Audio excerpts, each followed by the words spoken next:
We have another refinery explosion in Argentina. And following that explosion that killed 3 workers, the workers at that refinery as well as other refineries in Argentina are going on strike, refusing to work until working conditions are improved.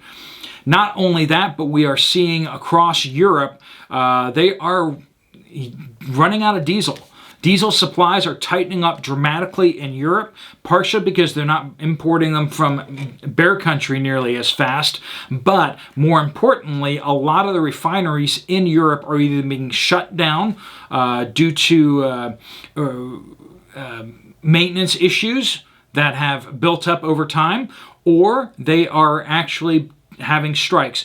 So 2/3 of France's oil processing plants are actually down currently. 2/3 of France's oil processing refineries are down. Not only that, but additionally to that, 1.5 million barrels per day of refining capability across all of Europe, other than France, are down due to maintenance issues. Deferred maintenance is needing to be caught up on. So basically during the cough and all that going on with that, the shutdowns, lockdowns and all that, they were not keeping up with the repairs on their refineries, and so they are trying to catch up on that. So they have a lot of refineries across Europe shut down right now. Italy and Spain particularly have major refineries shut down. This is up from last month where they had 1.1 million barrels per day refining capability shut down in September. We're up to 1.5 million barrels per day. When you don't do your maintenance, it starts to build up and you start having more and more machinery damage and you start having more accidents, and that's what we're seeing in a lot of places. Plus the stress of what's happening in the conflict over in Europe. This is causing both due to the sanctions as well as how mission critical it is to have this diesel. A lot of diesel is getting pumped over into Eastern Europe. Where's that coming from? A lot of that's coming from the refineries across Europe, and that is starting to really tighten up supplies. And this is the same time that their natural gas supplies are going to be in high demand. This is going to cause their diesel supplies, which can also be used for electricity generation, are going to be tapped for electricity, not just for trucks and for the war effort. Across Europe, I said France, 2/3 of their oil processing is offline. That's about 740,000 barrels per day. They have just over 1 million barrels per day refining capability in France, but 740,000 of it is shut down, in addition to the 1.5 million barrels per day across the rest of Europe. So what does this mean for us? What does this mean for you if you're in Europe? It means that diesel supplies are getting a lot tighter, which means there's less margin for error. Does it mean you're going to run out of diesel? In certain areas, yes. And that is happening in Havre. I probably butchered that. In Lyon is also, they're having gas and diesel shortages that are showing up at the pumps. People are showing up at pumps and not getting diesel and gas. In addition to these things, we're seeing worker strikes across France. That's what's causing a lot of the shutdowns in France. Is 3 of the main refineries in France are actually shut down due to worker strikes that have extended now into the 5th day. Whether they'll extend it into this next week, that's where we're really going to be seeing. But that's a lot less diesel, a lot less gas being produced. Already we're seeing industries affected, like the sugar refining industry in France. They are already taking a number of their plants offline because they're not getting the diesel they need, and they're not getting promised the diesel from the refineries, who cannot operate because the strikes going on.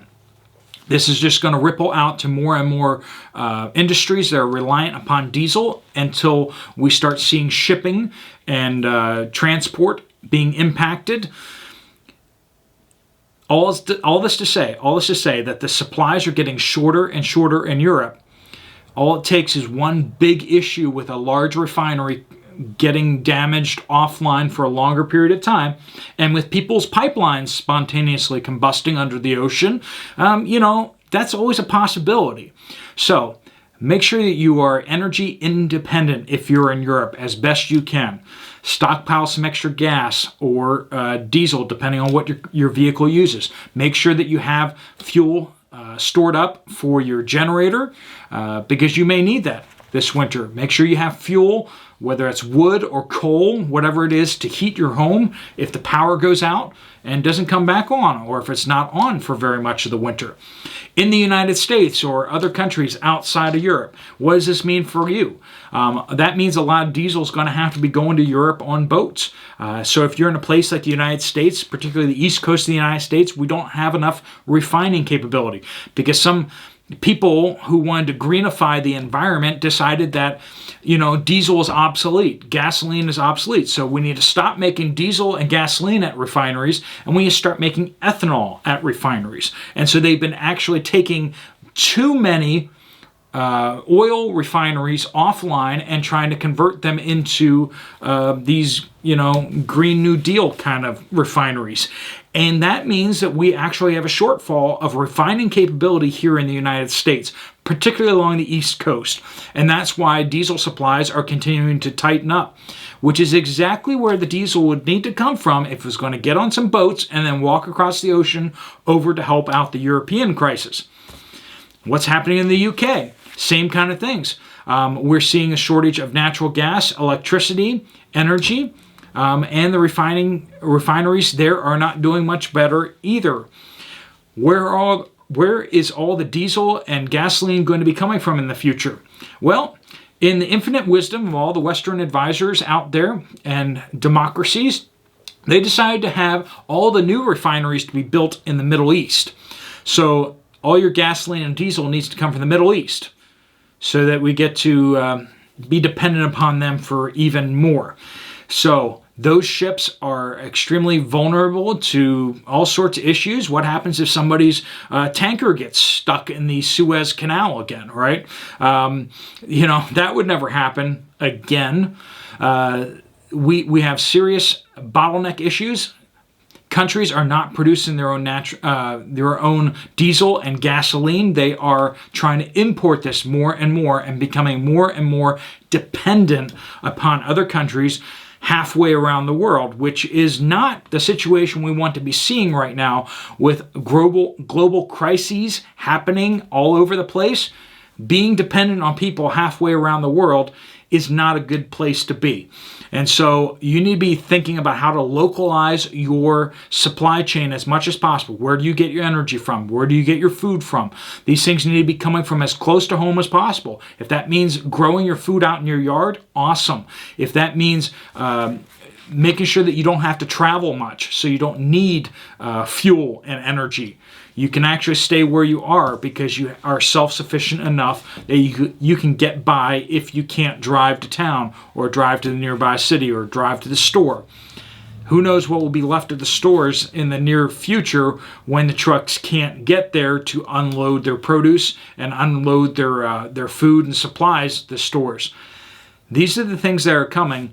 Whether war is on the horizon, or whether just supply chain breakdowns are happening, or whether things will just keep spontaneously combusting like they do here in the United States as well as in Europe. There's a lot of that going around, and we need to be protecting yourself, your family, right, and the people that you care about in your community. Doing what you can to become not part of the problem, but rather part of the solution.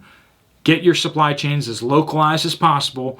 Make sure you know and can look in the eye of the people that are supplying you and your family food, and the people who are supplying you the things that you need to survive. All right, folks, if you found this video useful or helpful, you might want to check out this other video from me right here. Otherwise, I will see you later. Steve Poplar out.